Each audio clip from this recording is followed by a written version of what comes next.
And ఉందని విక్రేతలు అంటున్నారు. వీక్షిద్దాం నేటి జిందగీ.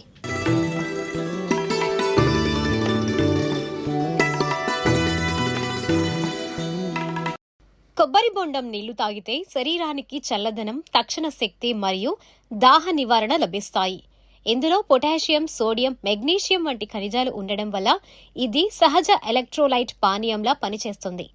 ప్రధాన ప్రయోజనాలు: డీహైడ్రేషన్ తగ్గించడంలో సహాయం చేస్తుంది, అలసట తగ్గించి శరీరానికి ఎనర్జీ ఇస్తుంది, జీర్ణ సమస్యలు, గ్యాస్, అజీర్ణం ఉన్నప్పుడు ఉపశమనం ఇవ్వొచ్చు, తక్కువ కొవ్వు, తక్కువ క్యాలరీల కారణంగా తేలికగా జీర్ణమయ్యే పానీయం, వేసవిలో శరీరాన్ని చల్లగా ఉంచుతోంది. కొన్ని వనరుల ప్రకారం కొబ్బరి బొండం జుట్టు, చర్మ ఆరోగ్యానికి కూడా మంచిదని పేర్కొంటాయి. అలాగే శరీర లవణాల సమతుల్యతకు సహాయపడవచ్చని, కండరాలు మరియు నరాల పనితీరుకు తోడ్పడే ఖనిజాలు ఇందులో ఉన్నాయని కనుగొన్నారు. అయితే జాగ్రత్తలు కూడా కొన్ని ఉన్నాయి. కొబ్బరి బొండం మంచిదే, కానీ ఇది మందు కాదు. మధుమేహం, కిడ్నీ సమస్యలు లేదా పొటాషియం పరిమితి ఉన్నవారు ఎక్కువగా తాగే ముందు వైద్య సలహా తీసుకోవాలి.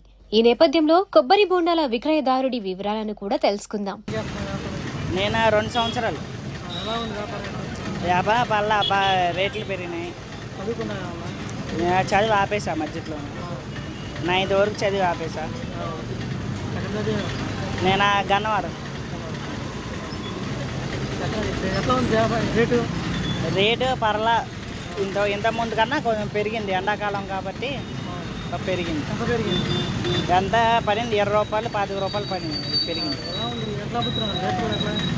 లీటర్ 150 అన్న, 30 120. ఇంకా చిన్నదైతే 70 రూపాయలు. కాయ 50 60. బాగా పెరిగింది.